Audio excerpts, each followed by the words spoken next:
4, 3, 2, 1.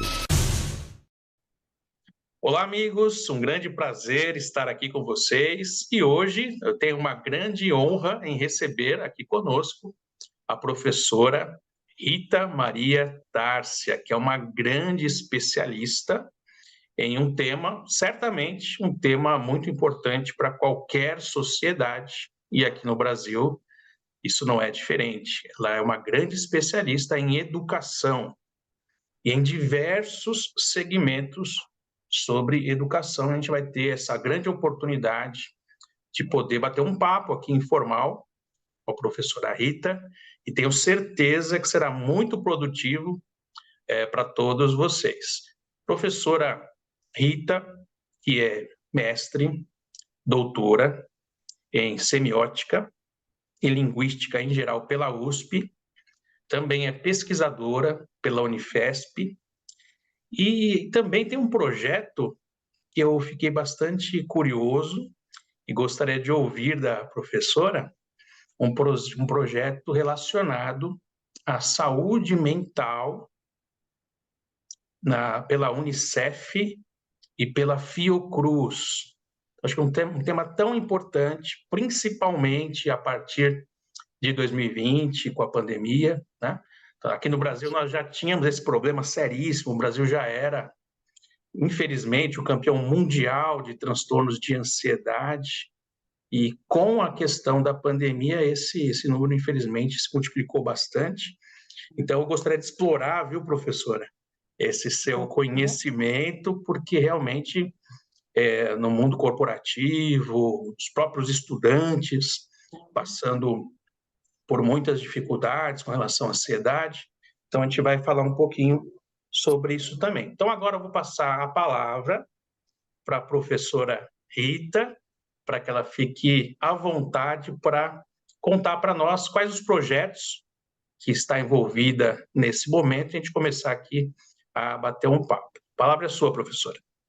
Obrigada, Wagner. Boa noite a todos e todas. Eu agradeço imensamente. É uma honra estar aqui com vocês, podendo compartilhar um pouco do que a vida me ensinou, do que eu aprendi ao longo aí do caminho na área da educação. Eu iniciei na educação básica, atuei na educação básica com alfabetização, com as turmas ainda dos pequenos do ensino fundamental do nível 1, né, o que a gente chama de Fundi 1.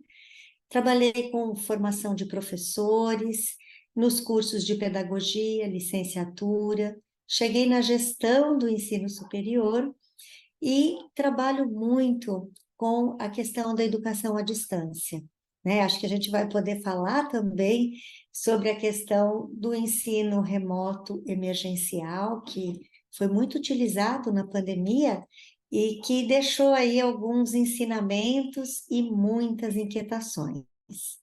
Em 2008, eu tive a oportunidade de ingressar na Universidade Federal de São Paulo, no Departamento de Informática em Saúde, por ser o departamento que trabalhava com a educação à distância na universidade.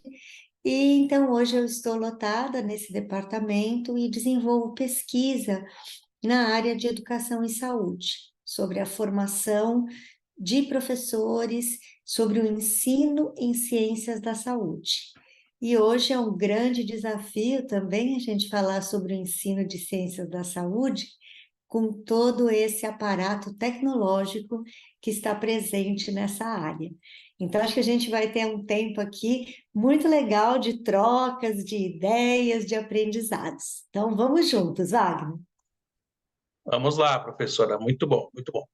Acho que a gente pode começar falando justamente dessa questão do ensino à distância, porque você, professora, passou por todo este processo desde uma época em que se comentava pouco a respeito dessa questão e existia uma certa resistência, até um certo preconceito. Então, acho que seria interessante fazer uma retrospectiva, tudo que a professora encarou, todas as dificuldades, todos os obstáculos que foram superados até chegarmos nesse ponto atual que me parece que tivemos um avanço enorme em termos de inclusão, né? Pessoas que dificilmente teriam acesso a conteúdos de alta qualidade se não tivéssemos passado por todo esse processo, toda essa dificuldade, que eu tenho certeza que você aí como uma pioneira desbravou, né, todo esse campo. Então seria bacana compartilhar aqui com o público como que foi toda essa trajetória, professora, por favor. Vamos contar um pouquinho desse caminho, que é verdade, foi desafiador, né? Mas eu vou aproveitar e trazer como o desafio foi nos ensinando, e hoje nós estamos aí preparados para situações ainda mais complexas em relação à educação à distância.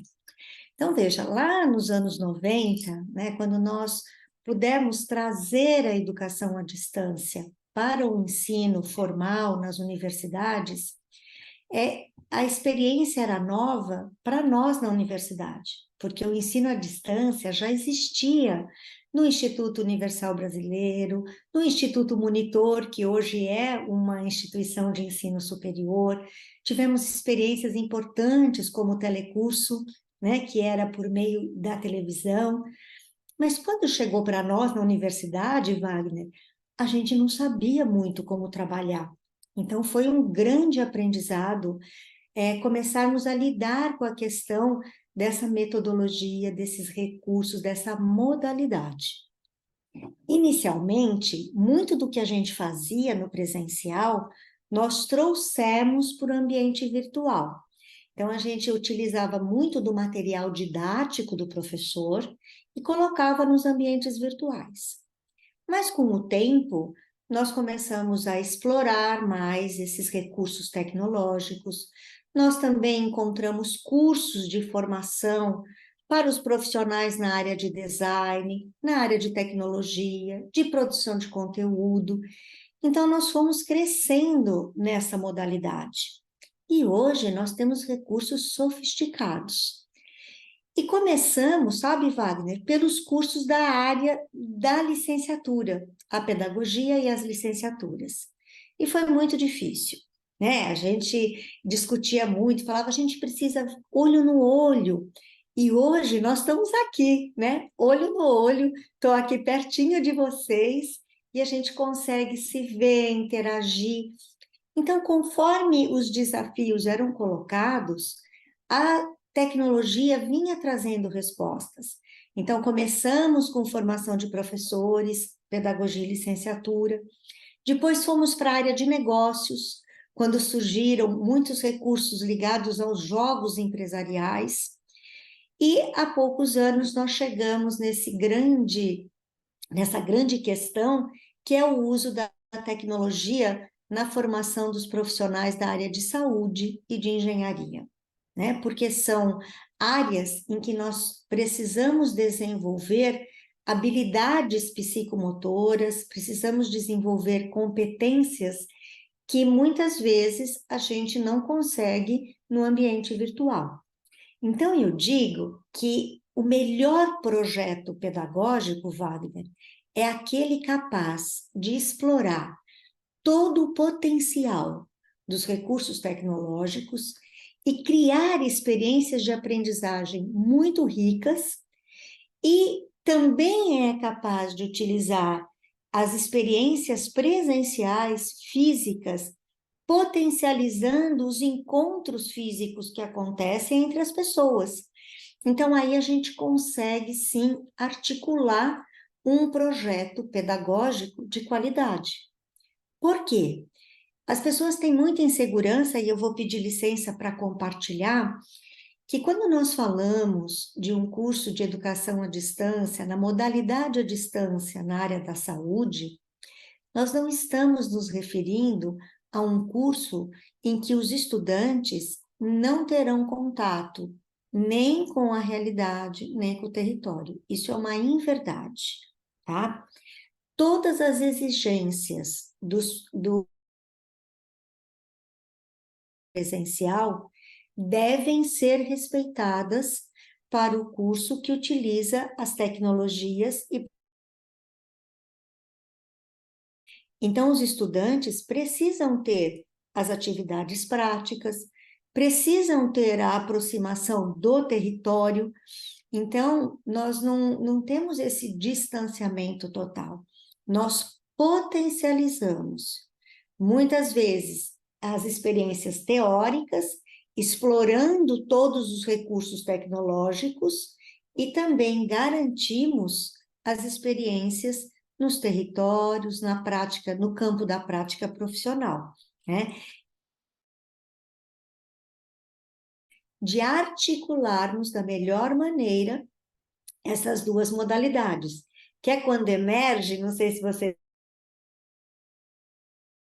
educação híbrida, né? Que é essa educação que contempla diferentes... Então, nós estamos sempre aprendendo, sabe, Wagner? E da tecnologia, cada nova solução tecnológica é um repensar em todo o processo pedagógico. Então, a gente está sempre inquieto, buscando novos caminhos. Isso é muito bom. É verdade, é verdade. Eu já tive algumas experiências e achei muito interessante, até pelo contato com outras culturas, com pessoas de outros países, situações que seriam impossíveis se não fosse essa facilidade que o ensino à distância nos traz. E realmente acaba, se você souber aproveitar bem, você acaba ampliando a sua condição de networking. Então, de fato, até para repetir as aulas, não é aquela história, você tem aquele professor maravilhoso que você gosta muito, e ele está dando uma aula incrível, incrível, incrível. Você, poxa, se eu pudesse assistir de novo, seria fantástico. E no ensino à distância tem essa vantagem de você poder repetir algumas vezes aquele conteúdo.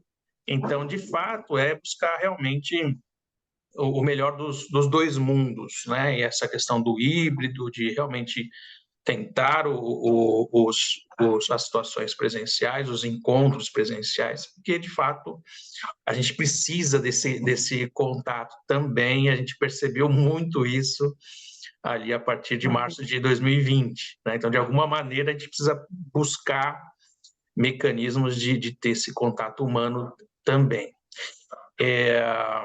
Eu queria, professora, por favor, que você retratasse para nós, por gentileza, qual o perfil desse novo professor, desse novo profissional, considerando essa nossa nova realidade que nós vivemos, né? O mundo mudou demais, demais, demais, demais. E aquele professor do passado que apenas passava o conteúdo para o aluno, hoje o aluno já tem o conteúdo à disposição dele, né? Nas redes sociais, no Google, e agora ainda com o ChatGPT, que é um perigo, que traz uma série de informações errôneas.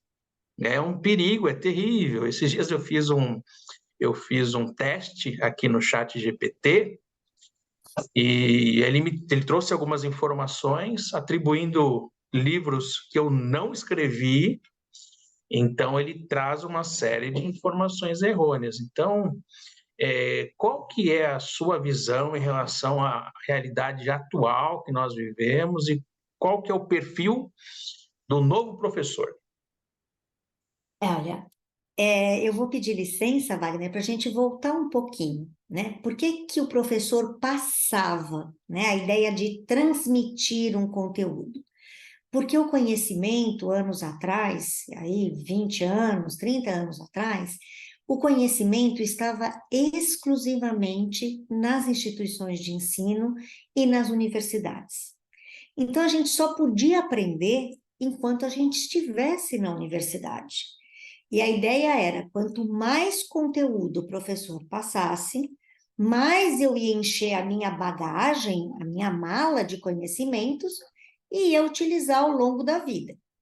A gente tinha algumas inovações. mas não eram tão intensas como são hoje. Então, nós saíamos da universidade com todo aquele cabedal de conhecimento, vivíamos 20 anos, né, no mercado de trabalho, e quando as inovações começavam a ficar mais importantes e necessárias para a gente aprender, a gente já estava quase aposentando e falava, ah, isso é para os moços. Hoje, né, e a partir da internet, a gente tem uma produção de conhecimento em fluxo, e um conhecimento hoje disponível na rede. Então, eu, professora, eu não tenho mais a exclusividade e a instituição não tem mais o monopólio do conhecimento. Agora, a gente busca a solução de problemas, né? A gente entra na internet para buscar respostas para os nossos problemas.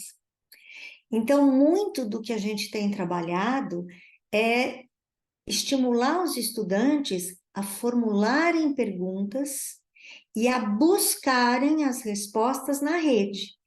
E aí vem a questão do chat GPT. Porque quando eu ensino a buscar a resposta, então, o que eu vou ensinar? A confiabilidade dessa resposta, como perguntar adequadamente para que você obtenha a resposta desejada. Será que esse local é confiável? Vamos checar essa informação? Então, não basta eu colocar a pergunta. E com isso, eu começo a estimular o desenvolvimento crítico, da análise crítica, da busca de informações confiáveis, das evidências. Então, no lugar de eu entregar um conteúdo pronto, que eu, professora Rita, elaborei e formulei, eu trabalho junto com os estudantes no levantamento de problemas do cotidiano deles, que os inquietam, que os preocupam, e juntos nós vamos buscar as respostas na rede, discutir, organizar, trabalhar essas respostas para que elas possam ser soluções para os problemas. E aí vem a questão da motivação, Wagner, porque quando o estudante porque na minha época eu guardava tudo e depois eu ia ver como é que eu ia utilizar aquele conhecimento ao longo da vida. Hoje não, hoje eles perguntam para a gente, para que eu vou usar?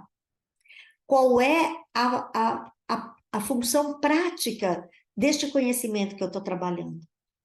Então, quando eu, professor, olho para o estudante, procuro compreender o contexto em que ele se insere, para compreender as suas inquietações e as suas necessidades e juntos construirmos as respostas com todos os recursos tecnológicos que hoje nós temos disponíveis, eu consigo uma experiência de aprendizagem positiva.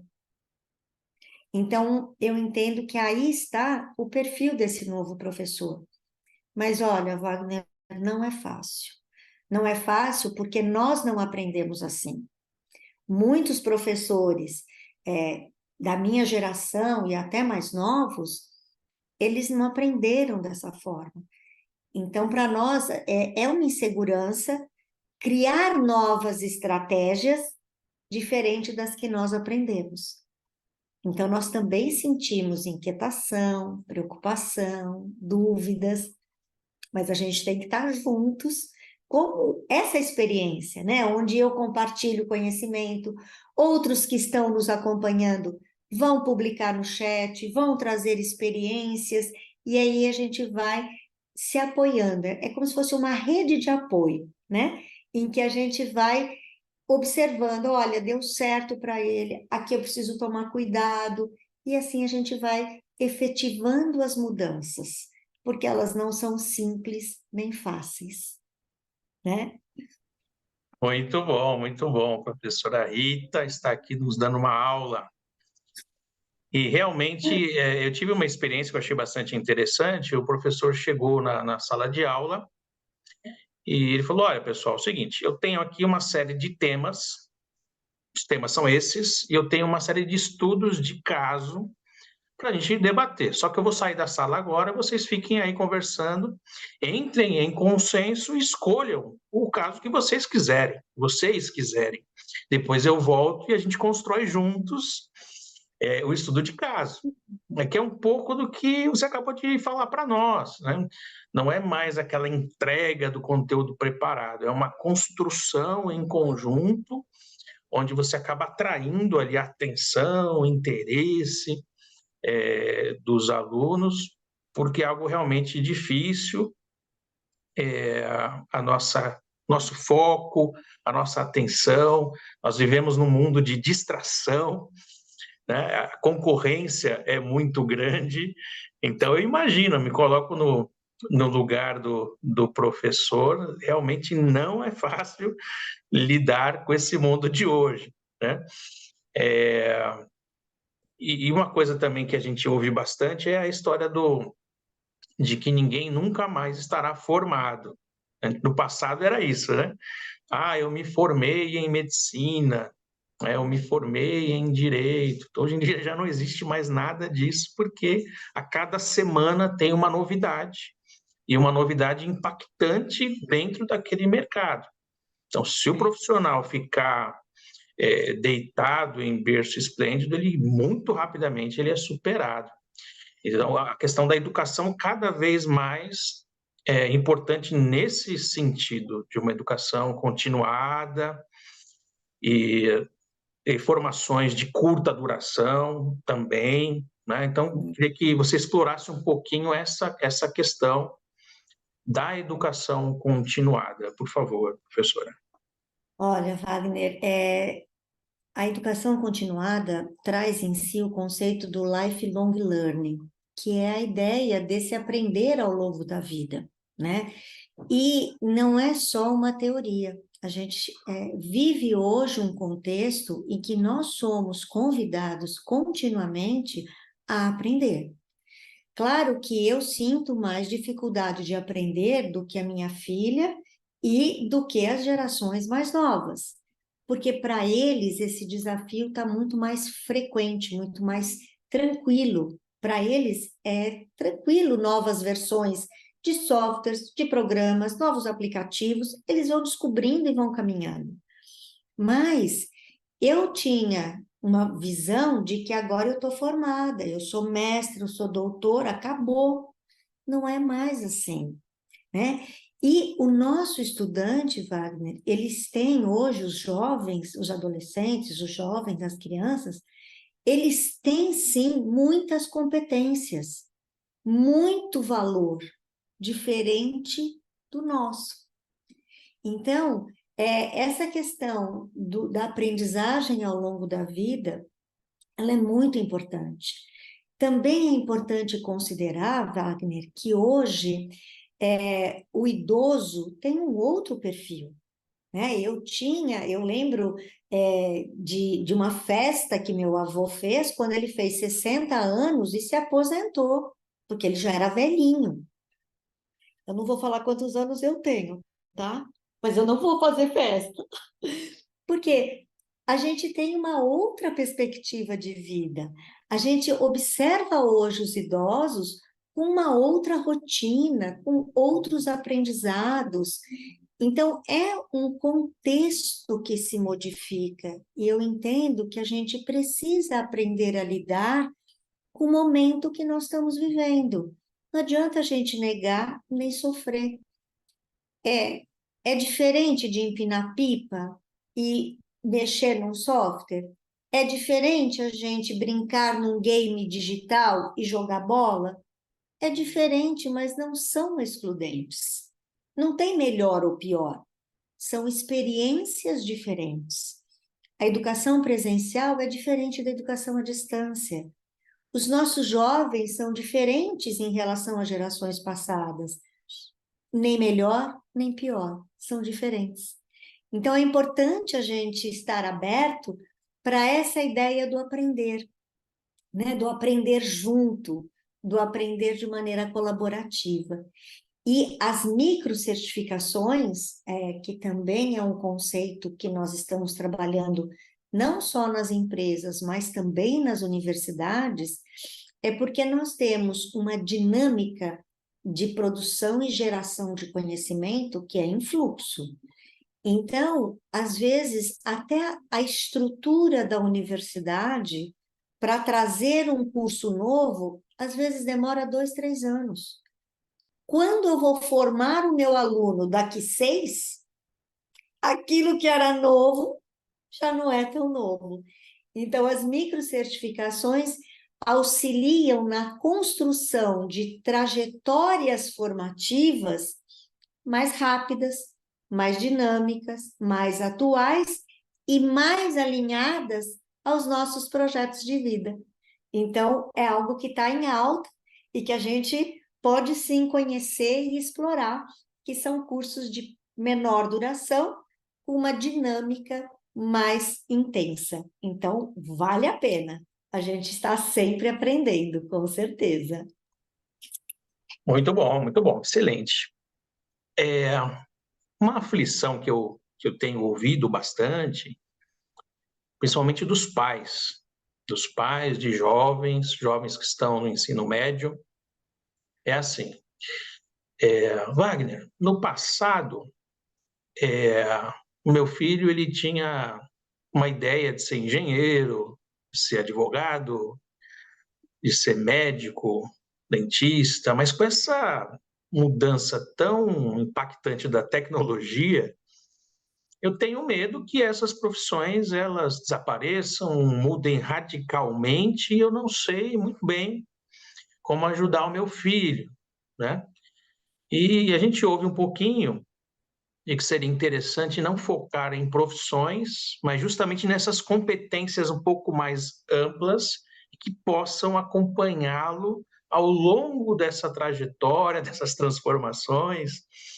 A gente sempre ouve aquelas competências de inovação, né? Competências que não vão mudar, né? Um profissional que tem que ter uma boa comunicação, negociação, a questão de marketing, de saber vender ideias, vender serviços, produtos. Enfim, é por aí mesmo, professora? Focar um pouco mais nas competências do que nas profissões? Eu acredito que sim, né? Nós sabemos, inclusive, temos aí estudos que apontam que com a inteligência artificial degenerativa a gente vai ter uma mudança mesmo no perfil de profissionais, no surgimento de novas profissões e talvez na extinção de outras. Então, eu digo que nós estamos no olho do furacão, né? Porque nós estamos exatamente no momento em que as mudanças estão acontecendo. Para os pais, que o mais importante é eles estarem ao lado dos seus filhos, apoiando, ouvindo, conversando e descobrindo juntos.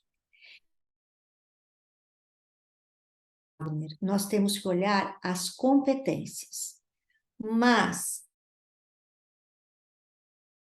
simples assim como eu estou falando. Por que que não é tão simples? Porque a nossa escola, historicamente, desde lá do início do descobrimento, ela é uma escola de conteúdo. É uma escola que tem em muitas regiões do país ainda escolas religiosas consideradas muito boas e de qualidade, então faz parte do conteúdo. E agora nós estamos começando a lidar com competências que diz respeito competência no desempenho profissional. Esses dois elementos não é tarefa simples. As escolas entenderem o quanto do conteúdo ainda é importante, porque tem conteúdos de base que são estruturais, outros não. E eu tenho competências que são competências, como você disse, de caráter mais generalista, para que esse jovem possa entender as demandas das novas profissões e se integrar a esse novo mercado. experiências diferentes para serem trabalhadas, analisadas, e aí se constituir um processo educativo que seja coerente com esse cenário que nós estamos vivendo. Mas eu digo que as mudanças não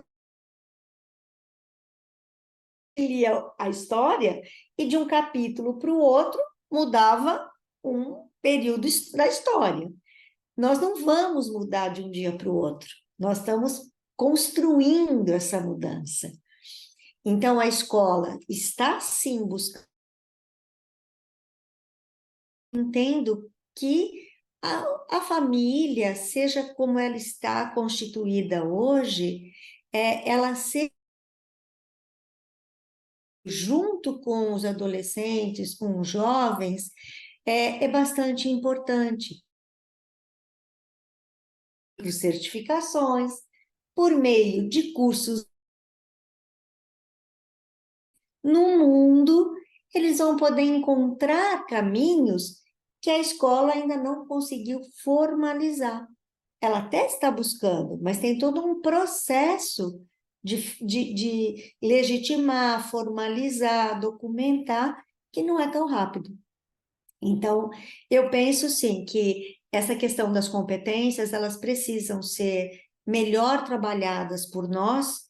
Em que medida? Na medida em que a gente se distancia de um conteúdo para lidar com esta habilidade do fazer, que é centrado em competências. Mas estamos aqui, ó, nessa transição. Muito bom, muito bom. Falamos um pouquinho aí dos jovens, ajudar os jovens. E aquele profissional de meia idade também é alguém que a gente tem observado.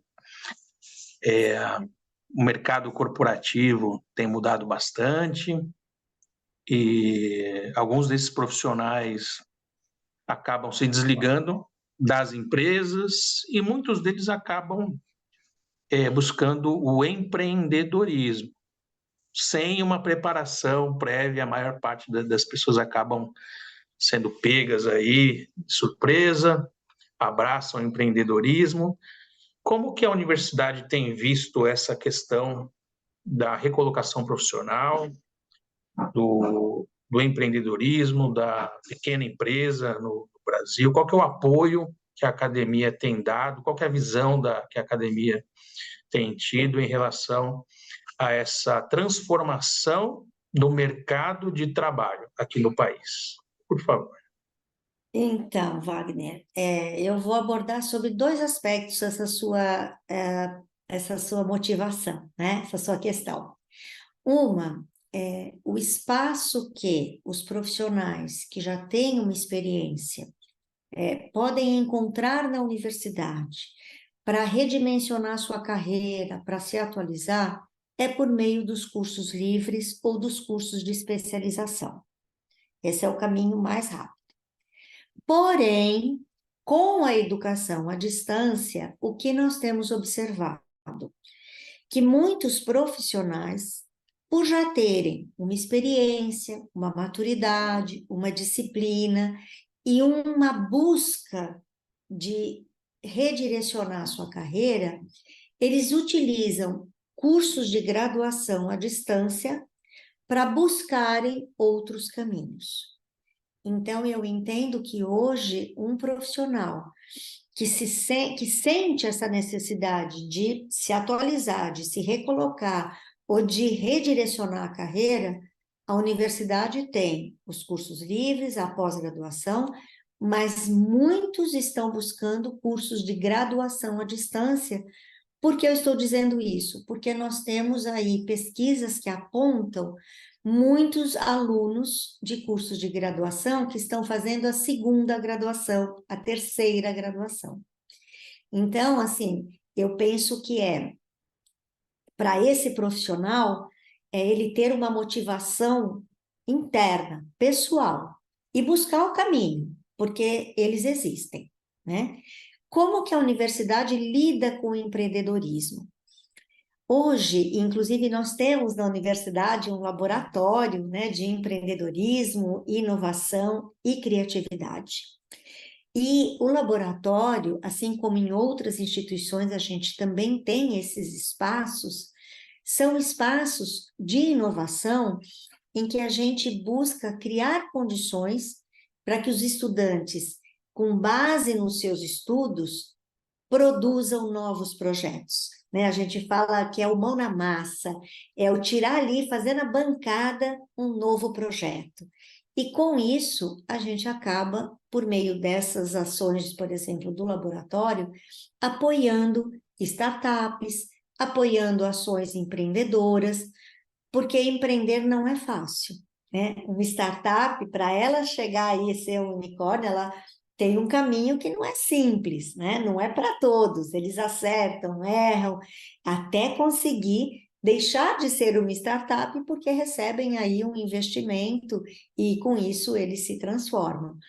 Mas, enquanto a gente vai pensando em matrizes curriculares, na estrutura da universidade, esses espaços de empreendedorismo são portas abertas para os estudantes buscarem caminhos para construir o seu negócio, para desenvolver a sua startup, para trabalhar com tecnologia. Então, a universidade também está abrindo esses caminhos, e o que é bem legal, em parceria com as empresas. Porque quanto mais a gente se aproximar, enquanto universidade, do mundo corporativo, das organizações, das empresas, mais a gente consegue articular essa dimensão que é tão separada entre teoria e prática, né? Porque quando ele percebe que a teoria sustenta a prática, ele fala, opa, agora eu estou sentindo o para quê, o porquê, então eu vou investir. E isso é muito legal. Muito bacana, muito bom. A gente vem realmente percebendo esse movimento das universidades abrirem as portas para grandes empresários, grandes empreendedores fazerem aquela parceria com o professor que é teórico, que tem aquela base muito sólida, e de outro lado, o empreendedor nato que vai trazer a experiência, a mão na massa, os erros e acertos, para que o aluno, de fato, consiga ter esses dois mundos, essas duas visões, né? A gente tem visto isso e acho que é um movimento bem interessante. E o EAD também tem propiciado isso, trazendo pessoas profissionais de fora. Esses dias eu vi o Steve Wozniak, o parceiro do Steve Jobs, que veio aqui no Rio Grande do Sul, né? O Daniel Goleman também. Então, profissionais altamente reconhecidos vindo aqui para o Brasil, eles gravam os conteúdos e ficam aí à disposição dos alunos, justamente nessa ideia de cursos mais de curta duração, né? Então, tem sido bastante interessante. Eu queria agora, Rita, por favor, conta para a gente aquele projeto ligado à Unicef e à Fiocruz. Eu fiquei muito interessado, muito curioso, e acho que tem muita gente também interessado em saber um pouco mais sobre esse projeto. Olha, foi um projeto assim muito bacana, gratificante. Por quê? A Unicef, em parceria com a Fiocruz, sentiu esse momento que os nossos jovens, que os nossos adolescentes estão vivendo, né? Então, recuperando um pouquinho o período da pandemia, toda a dificuldade que nós tivemos em relação à saúde, em relação à continuidade da educação, em relação às perdas. Nós aprendemos, mas aprendemos a partir de muita dor, né? Então, nós desenvolvemos um curso na modalidade à distância. É um curso autoinstrucional, que o participante segue as etapas de maneira autônoma. E são temas, Wagner, muito sensíveis. Então, o desenho do curso ficou muito lindo. Por quê? Nós tínhamos coordenadores específicos das áreas, da área da saúde, em relação ao atendimento psicossocial, a essa visão de saúde mental, e tínhamos coordenadores da área da educação à distância, para que a gente pudesse trabalhar esse conhecimento de maneira adequada para que as pessoas, o curso é aberto, depois a gente pode inclusive compartilhar o link para quem tiver interesse, porque é um curso aberto e a gente poderia ter participantes profissionais, mas também poderia ter os jovens, né? Então, como é que a gente ia lidar com esse conhecimento? E como nós fizemos? Foi muito legal. A gente trabalhou com a experiência dos autores, que eram profissionais que estavam diretamente ligados ao tema, né? Ao tema da diversidade, das juventudes, da ideação suicida, do bullying, da questão das tecnologias, das redes de apoio em saúde, do autocuidado, da escuta afetiva. Então, a partir da experiência dos profissionais, gente, eles construíram casos, histórias, narrativas.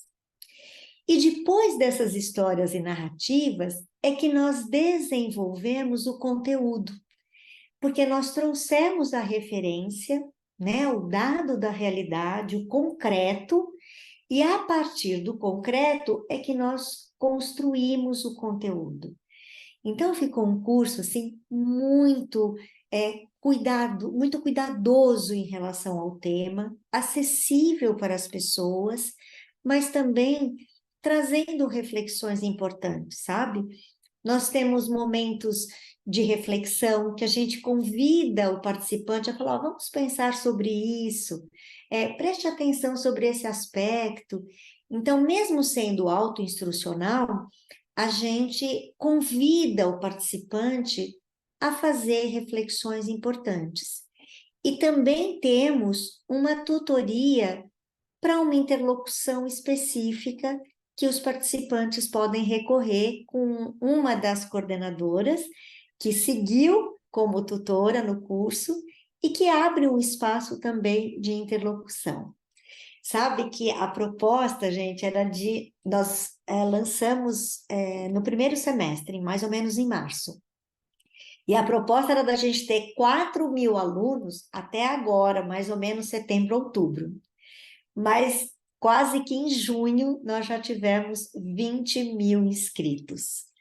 Então, vejam como o tema é um tema que está mesmo inquietando, o quanto é importante a gente compreender os jovens, dialogar com os jovens, estarmos ali para uma escuta afetiva, para poder, mesmo que eu não tenha o tratamento, mas eu estou próximo. E o curso traz redes de apoio da saúde em que eu posso buscar auxílio.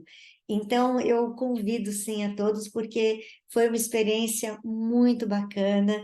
Até, assim, o desenhista foi muito cuidadoso na produção, o pessoal que trabalhou com a produção do conteúdo, com o ambiente virtual.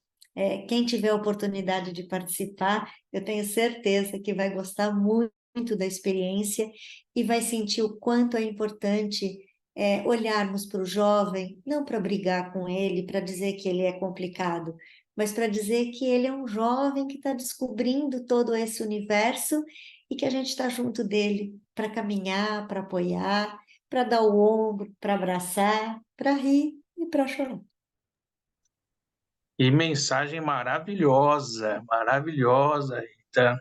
É isso aí, acho que a Eles gente precisam. precisa lembrar um pouquinho que nós fomos jovens, nós já fomos jovens e não passamos por uma fase tão complexa quanto essa.